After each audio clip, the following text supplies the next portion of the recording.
নমস্কার।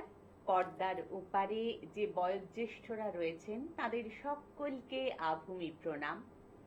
আমার সমবয়স্ক যে সাথী বন্ধু বান্ধবীরা রয়েছে সকলের জন্য শুভকামনা, শুভেচ্ছা এবং ছোট্ট ছোট্ট বন্ধুদের জন্য রইল আকাশ ভরা ভালোবাসা।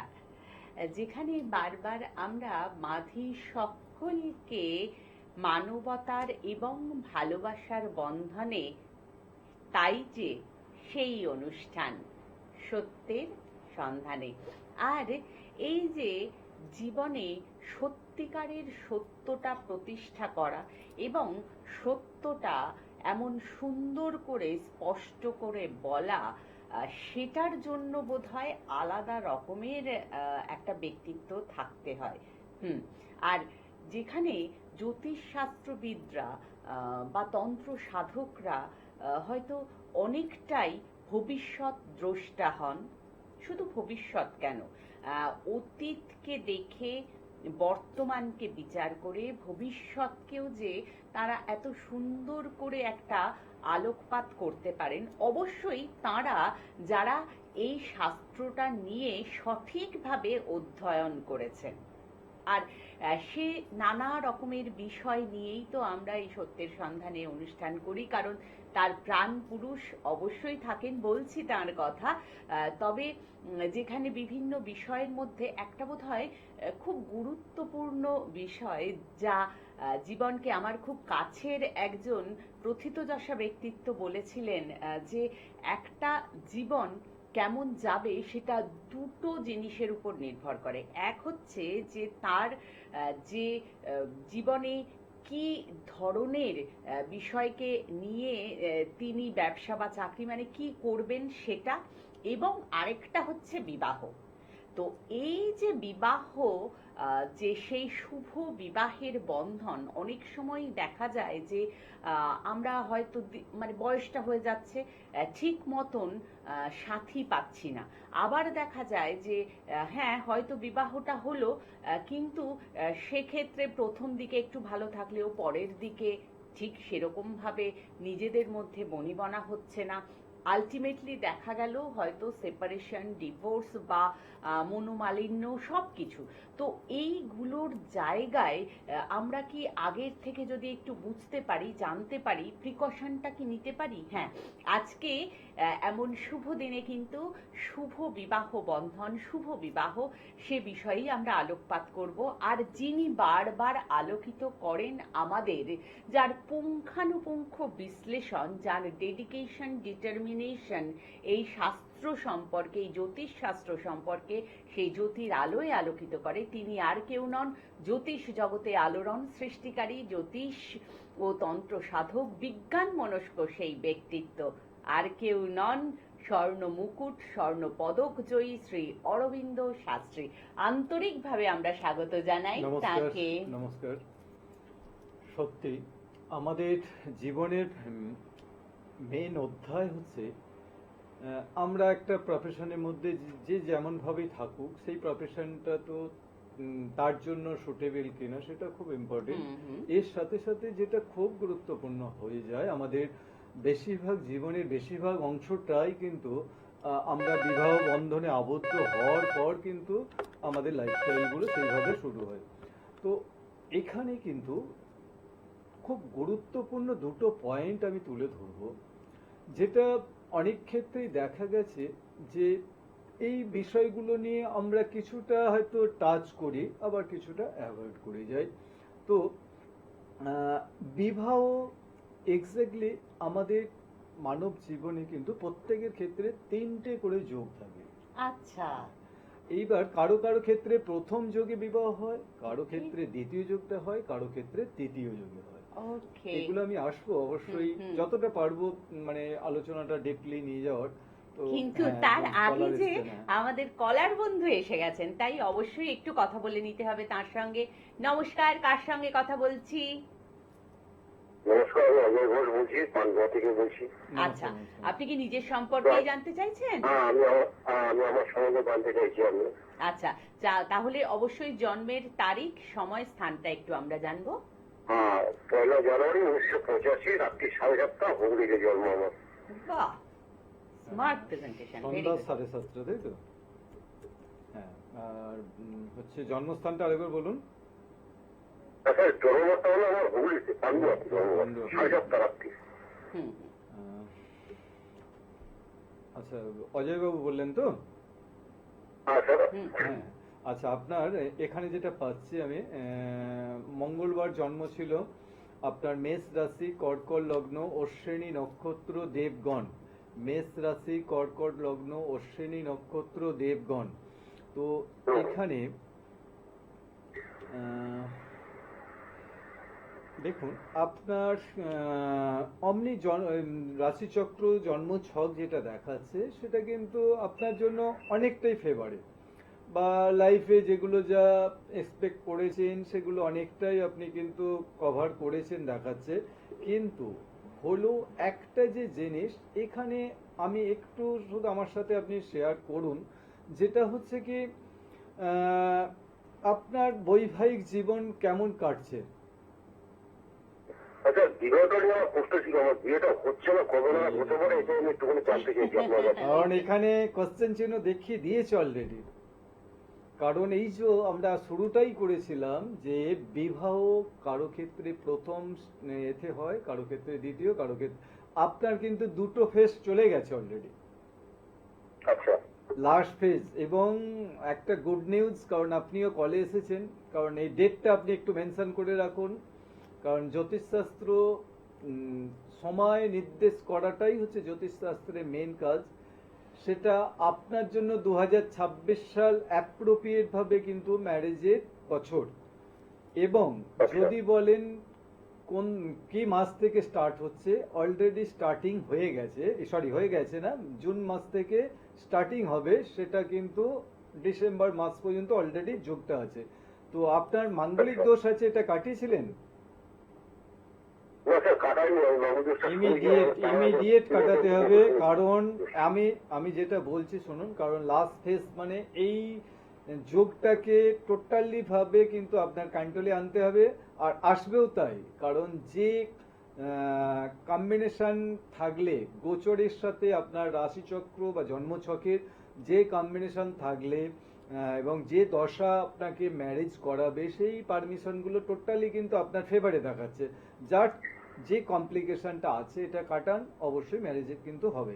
কিন্তু এখানে কিন্তু কোশ্চেনটা বলার একটাই কারণ হচ্ছে, হুটহাট করে যে যাকে তাকে ম্যারেজ করলে হবে না। হয়তো আপনি বলবেন, কারণ আমি বিজ্ঞানসম্মত ভাবেই কিন্তু এই ক্যালকুলেশনগুলো করি, এর একটাই লজিক হচ্ছে আপনার যার সাথে বিবাহ যোগ আছে সেটা কিন্তু পূর্ব নির্ধারিত হবেই।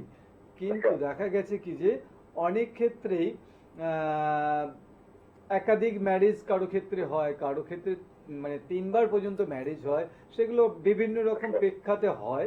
এখানে কিন্তু আপনার যে জন্মছক রাশিচক্র দেখাচ্ছে, এখানে কিন্তু অবশ্যই দুজনের মধ্যে ম্যাচিং করে তবে ম্যারেজটা করবেন, তাহলে কিন্তু যে ডিস্টারবেন্সটা আছে সেটা আসবে। কিন্তু সবার আগে যেটা প্রাধান্য দিতে হবে আপনাকে, সেটা হচ্ছে মাঙ্গলিক দোষটা আগে কাটাতে হবে। ওকে? আচ্ছা স্যার, বলছি মাঙ্গল দোষটা কাটানো কতদিনের ভিতরে আমার বিয়েটা হবে স্যার? আপনাকে তো ডেট বলে দিলাম, ডেটটা নোট করে রাখুন। যে ডেট বলেছি ওর মধ্যে বিবাহ হবে নিশ্চিত একদম। অনেক অনেক ভালো থাকবেন। আর বিবাহের ক্ষেত্রে কিন্তু ঠিক যেমনভাবে ব্লাড টেস্টটা জরুরি, ঠিক তেমনভাবে জোটক বিচারটাও আপনারা অবশ্যই করিয়ে নিতে পারেন। এবং একেবারে নিজের হাতে যিনি জোটক বিচার করেন, যিনি একটা নতুন দিশা দেন, অবশ্যই আসতে হবে তার কাছে। কিভাবে আসবেন? আগে একটা কল করুন 9732657091 অথবা 8116680916 এই নাম্বারে কল করুন। কিন্তু এক কলার বন্ধু চলে এসেছেন। নমস্কার।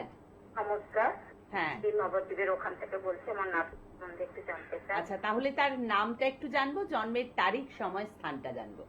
আচ্ছা, অন্বেষা ঘোষ, হুম 23/5/2020। 30 মে, মার্চ 30 মার্চ, না 23 আচ্ছা 23 মার্চ। আরেকবার বলুন ডেট। হ্যাঁ, 23 মার্চ হ্যাঁ। 2000। 2000 সাল। হ্যাঁ, 2002। 2002 ওকে। জন্ম সময়টা বলুন। সকাল 7:15 ওই হুগলি জেলায় জন্ম। ওকে। কি নাতনি নাতনি বললেন তো? হ্যাঁ হ্যাঁ, নাম কি আছে? অন্বেষা। অন্বেষা। আচ্ছা, অন্বেষার শনিবার জন্ম হয়েছিল। ওর মিথুন রাশি, মেষ লগ্ন, পুনর্বসু নক্ষত্র, দেবগণ রাশি লগ্ন, এগুলো সব জানতেন তো? হ্যাঁ হ্যাঁ, ঠিক আছে।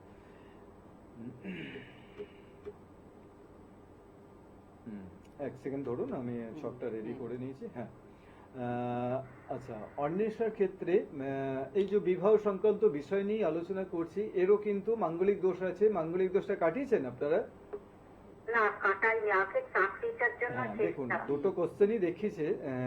তো এর ক্ষেত্রে একটা যেটা খুব ভাইটাল বিষয়, এ খুব ভালো জায়গায় কিন্তু বিলং করবে, মানে কেরিয়ারের দিক থেকে। অতএব এর জন্য মানে একটা জিনিস আপনি নিশ্চিত থাকতে পারেন, যেটা হচ্ছে এর লাইফের ম্যাক্সিমাম চাওয়া পাওয়া বা যেগুলো টোটালি নিজে একটা এক্সপেকটেশন থাকে যে আমি এই জায়গায় স্যাটিসফ্যাকশন জায়গায় পৌঁছাবো কিনা, সেটা এর জন্য কিন্তু গ্রিন সিগন্যাল।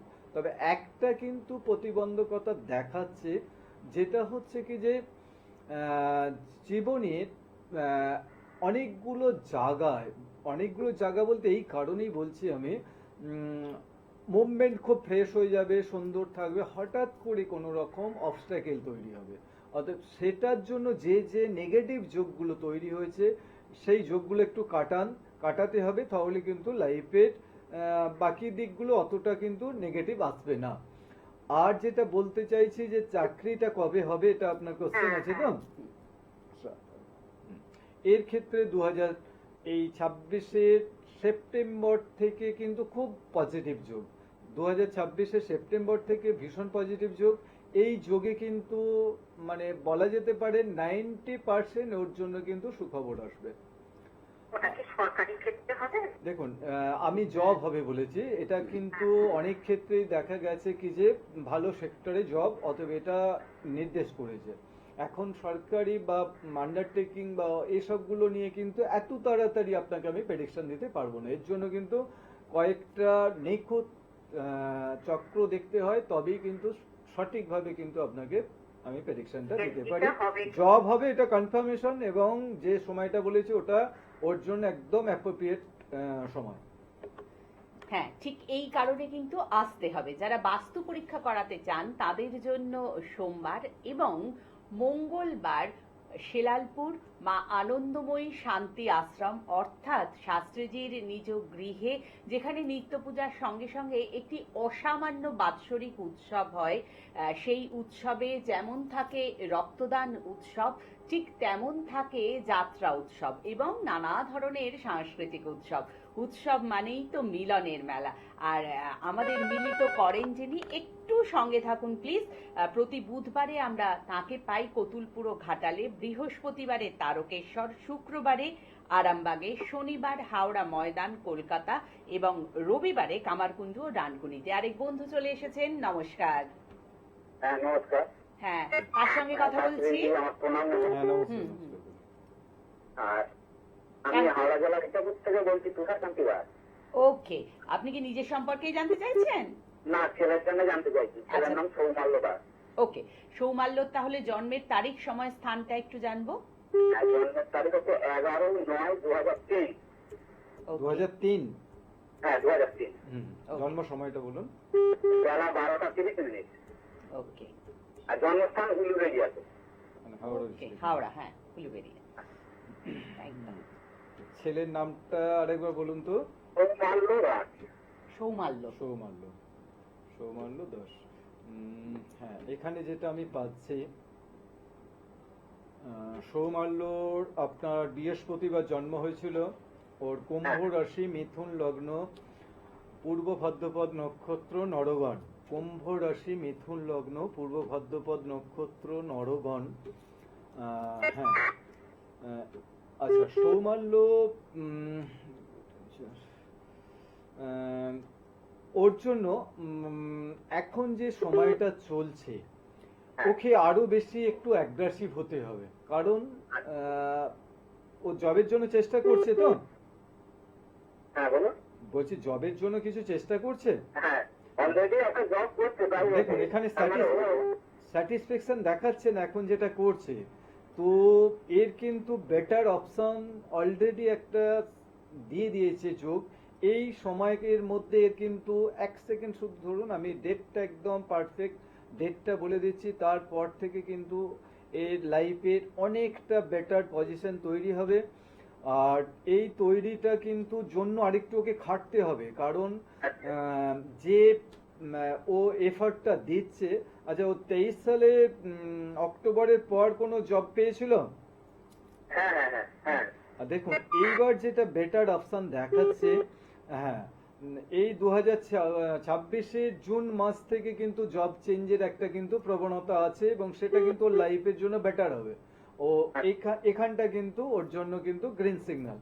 আর বিবাহের ক্ষেত্রেও কিন্তু কয়েকটা রেস্ট্রিকশন আছে, সেগুলো কিন্তু আপনাদের একটুখানি হলেও কিন্তু কন্ট্রোলে রাখতে হবে, কারণ এর জন্য অনেকটা কিন্তু লাইফে প্রতিবন্ধকতা তৈরি হতে পারে, যেটা ওর মেন্টালি ফোর্স, ফিজিক্যালি একটা স্ট্রেন, সেই জায়গাগুলো কিন্তু কিছুটা ডিমোশন আসতে পারে। এটার জন্য কিন্তু পয়েন্টটা বলার এইটাই কারণ, যেটা এগুলো যদি আমরা একটুখানি সতর্ক থাকি যে যার সাথে ম্যারেজ হবে তার সাথে ম্যাচিং করে যেগুলো যা ডিস্টারবেন্স আছে সেগুলো যদি বিবাহের আগে আমরা কাটিয়ে বিবাহটা দিই, তাহলে কিন্তু অনেকটাই বেটার হবে। ওকে। আর যেটা বিষয় হেলথের দিক থেকে কিছুটা কমপ্লিকেশন আমি পাচ্ছি, ইউরেনিক্যালি একটু সমস্যা এর আসতে পারে, সেদিক থেকে একটু সাবধান। আরেকটা যেটা আছে, একটু নিউরো প্রবলেম, নার্ভের একটু সমস্যায় কিন্তু ভুগতে পারে, সেটা নিয়েও সাবধান। ঠিক আছে? বাকি কিন্তু ওভারঅল বেটার। Thank you. আচ্ছা, জি। বিবাহ। হুম। বিবাহের জন্য আমরা যেটা বলি না, হুম। যেমন প্রথম এতে যাদের প্রথম ফেসে বিবাহ যোগ থাকে, দেখা গেছে কি যে অনেকের ক্ষেত্রে মেয়েদের ক্ষেত্রে দেখা গেছে 18 বছর বয়সেই বিবাহ হয়ে গেল। অতএব তার প্রথম ফেসে এমনই যোগ থাকে, সেই যোগটাই কিন্তু তার ম্যারেজ হবেই। আচ্ছা। তেমনি ছেলেদের ক্ষেত্রে দেখা গেছে কি যে ওই 21-22 এইরকম এজেই ম্যারেজ হয়ে গেল। তো এইগুলোর ক্ষেত্রে কিন্তু যোগটা কনফার্ম থাকতে হবে, তাহলেই কিন্তু সেই সময় কিন্তু ম্যারেজটা হবে। যাদের ক্ষেত্রে এই সবের জন্য কিন্তু কিছুটা আমাদের গ্রহ কিছুটা রিলেটিভ। অতএব তার সপ্তমপতি কোন ধরনের গ্রহ তার উপর ডিপেন্ড করবে। যেমন যারা একটুখানি সপ্তমপতি যদি স্পিড মোশনের গ্রহ হয়, তখন কিন্তু বিবাহটা একটু তাড়াতাড়ি করে দেয়।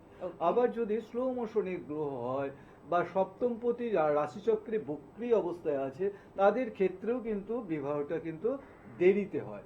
যেমন একটু স্লো মোশনের গ্রহ বলতে সপ্তমপতি যদি শনি হয়, বৃহস্পতি হয়, তো এগুলোর ক্ষেত্রে কিন্তু শনি বৃহস্পতি হওয়া মানেই কিন্তু একটু বিবাহটা কিন্তু এজে করাবে, আর্লি ম্যারেজ কিন্তু করাবে না। এর সাইন্টিফিক রিজন আছে। যখন আমি হাতের রেখার সাথে এই যোগটাকে ম্যাচ করিয়ে আপনাকে বলবো, আপনি নিশ্চিত হয়ে যাবেন যে সত্যি এই সময় ম্যারেজ হয়েছে। Very good. নমস্কার। নমস্কার, আমি হ্যাঁ। আমার মেয়ের সম্বন্ধে জানতে চাই। আচ্ছা, তাহলে একটু যে আমরা মেয়ের নামটা জানতে চাই আর তার জন্মের তারিখ, সময়, স্থানটাও জানতে চাই। সুপর্ণা মণ্ডল। আচ্ছা। আচ্ছা, 11 অক্টোবর 11ই অক্টোবর 2078। 1978। ওকে। আচ্ছা। সময়টা আর বলুন। বিকেল 4:50, আলনা, বর্ধমান জেলায়। আচ্ছা, বিকাল 4:50 বর্ধমান। হ্যাঁ।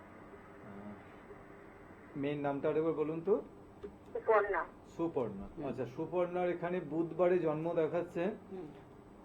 বুধবারই জন্ম হয়েছিল তো? হ্যাঁ হ্যাঁ। বুধবার জন্ম, মকর রাশি, মীন লগ্ন, শ্রবণা নক্ষত্র, দেবগণ। মকর রাশি, মীন লগ্ন, শ্রবণা নক্ষত্র, দেবগণ। আচ্ছা, এখানে যেটা দেখাচ্ছে, হ্যাঁ, সুপর্ণা শারীরিক ভাবে কেমন আছে? শারীরিক খুব একটা ভালো না, কিন্তু দেখুন, বিবাহিত। হ্যাঁ, দুটোই নেগেটিভ দেখাচ্ছে। ম্যারেজ লাইফ, শারীরিক দিক দুটো নিয়ে কিন্তু অনেকটাই কমপ্লিকেশন দেখাচ্ছে। এবার এর জানেন তো মাঙ্গলিক দোষ ছিল, এটা কাটিয়েছিলেন? না, শুনুন, নামটা তো আমাকে কেউ বলেনি, দেখুন, জানি না আপনি বলছেন আপনি আরেকজন। পরবর্তীকালে ফোনে অবশ্যই যোগাযোগ করুন, কারণ এসব ক্ষেত্রে আমি কয়েকটা ভীষণ ভাইটাল কিন্তু এর যোগ পাচ্ছি। শুধু দেখুন, দিবস ডিভোর্স শুধু নয়, এর ওপর প্রচুর আঘাত এসেছে, প্রচুর। হ্যাঁ, হ্যাঁ। এই আঘাতগুলো কিন্তু মানে লাইভ অনুষ্ঠানে আমি এইভাবে বলি না কাউকে। তো কেন বললাম, কারণ একে বাঁচাতে হবে, ভালো রাখতে হবে।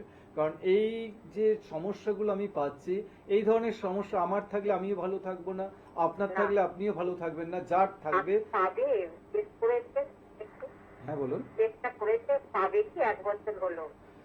এইগুলো দেখুন, আমি একদম এই ধরনের স্পেসিফিক কোশ্চেনের অ্যান্সার কিন্তু আমি একদম স্পেসিফিক ভাবে মানে দিই। একটু বলে তার দিন জন্য খালি টাকাটা পাবে কিনা, তারপরে যাবো, টাকার অবস্থা দেখুন, শুধু আশাটা আমার কাছে জন্য বলছি না, কারণ এর যে ডিস্টারবেন্স গুলো আছে এগুলো আগে কাটাতে হবে। এগুলো না কাটালে এর লাইফটা কিন্তু কোনোভাবেই ফ্রেশ হবে না। কারণ দেখুন, এই যে আপনি পাবে, কিন্তু এর সমস্ত জিনিস কিন্তু মানে একদম পারফেক্ট ওয়েতে হবে না, সমস্ত কিছুতেই ডিলে হবে, মানে সবকিছুতেই লেট হবে, হওয়া জিনিস বারবার কিন্তু আটকে যাবে। অতএব এটার জন্য দেখুন, আমি বলে দিলাম একটা ডেট, আপনার সেই ঘটনাটা ঘটলো না, তার জন্য কিন্তু আমি তখনই বলবো যখন হচ্ছে কি যে দেখা যাবে ডিস্টারবেন্স গুলো কাটার না, বা আপনারাও দেখলেন যে লাইফটা একদম একটা সঠিক ক্যালকুলেশনে চলছে। আশা করি তারপর থেকে খুব একটা সমস্যা হবে না। আচ্ছা, ঠিক আছে, ভালো থাকুন, আপনি যোগাযোগ করুন। দেখুন, ঠিক এই কারণেই কিন্তু বারবার বলি যে ওভার টেলিফোন সব প্রবলেমের সলিউশন হয় না, তার জন্য কিন্তু একটু কাছে আসতে হয়। তাহলে তো হাতটা দেখা এবং যা যা দোষগুলো রয়েছে সেগুলো কাটানো, সেগুলোর কিন্তু প্রয়োজন হয়। আর ঠিক সেই কারণে অবশ্যই আসতে হবে। প্রতি শনিবার তাকে আমরা পাই হাওড়া ময়দান ও কলকাতা, এবং প্রতি রবিবার কামারকুণ্ডু ডানকুনিতে। প্রতি সোমবারে বাস্তু পরীক্ষা যারা করাতে চান তাদের জন্য থাকে নির্ধারিত। প্রতি মঙ্গলবার শেলালপুর মা আনন্দময়ী শান্তি আশ্রম, প্রতি বুধবার কতুলপুর ও ঘাটাল, বৃহস্পতিবার তারকেশ্বর, শুক্রবারে আরামবাগে আমরা পাই তাকে। যোগাযোগ করতে হবে 9732657091 অথবা 8116680916 এই নাম্বারে। অনুষ্ঠানের একেবারেই শেষের দিকে আমরা বিবাহ সম্পর্কে একটু আলোচনা করছি। যে বিষয়টা না বললেই নয়, কারণ এই যে বলছিলাম না যে শুধু রাশি চক্র নয়, এর সাথে সাথে হস্তরেখাটাও দেখতে হবে। কারণ আমরা সবাই জানি যে আমাদের এখানে বিবাহ রেখার অবস্থান, তো একদম মানে আমাদের লিটিল ফিঙ্গার বা কনিষ্ঠ আঙুলের ঠিক নিচে বুধের মাউন্টের ঠিক নিচেই কিন্তু বিবাহ রেখাগুলো স্পষ্টভাবে কিন্তু লক্ষ্য করা যায়। তো এখানে অনেকের ক্ষেত্রে একটা থাকে, অনেকের ক্ষেত্রে একাধিক থাকে, এবং এই বিবাহ রেখা যেটা স্ট্রং, সেই রেখাটা ধরেই কিন্তু আপনার বিবাহিত জীবন কেমন যাবে, এবং সেখানে তার বিভিন্ন রকম ওর সাথে সাথে আনুষঙ্গিক রেখা তৈরি হয়, সেগুলোকে দেখতে হয়। আর এর সাথে সাথে অনেকের ক্ষেত্রে দেখা যায় একাধিক বিবাহ রেখা, সেটাও স্ট্রং, অতএব তাদের কিন্তু একের অধিক বিবাহ হতে পারে। এই পয়েন্টটার সাথে সাথে যেটা রাশিচক্রে অবশ্যই দেখতে হবে, আপনার সপ্তম ভাব, অষ্টম ভাব, দ্বাদশ ভাব, এই ভাবগুলো বা ভাবপতির সাথে আপনার বিবাহকারক গ্রহ মঙ্গল শুক্র কতটা ভালো পজিশনে আছে, সেটার ওপর কিন্তু বৈবাহিক জীবন কেমন যাবে টোটালি কিন্তু নির্দেশ করবে। আর এর ক্ষেত্রে, বিবাহের ক্ষেত্রে আমি সবসময় একটা বিষয়কে বারবার খুব গুরুত্ব দিই, বিবাহের পূর্বে যাদের মাঙ্গলিক দোষ আছে অবশ্যই কাটাবেন, এবং উভয় পক্ষের ম্যাচিং করে তবে বিবাহটা করুন। অবশ্যই বৈবাহিক জীবন সুন্দর হবে, কারণ আমরাই পারি আমাদের সমস্ত কিছু কমপ্লিকেশন থেকে আমরা কিন্তু বের করে সুন্দর একটা জীবন বা সুন্দর একটা কিন্তু মন পরিবেশ তৈরি করতে আমরা পারি। এর জন্য কিন্তু আমাদের সঠিক পথ অবলম্বন করতে হবে। নমস্কার, ভালো থাকবেন, সুস্থ থাকবেন। নমস্কার।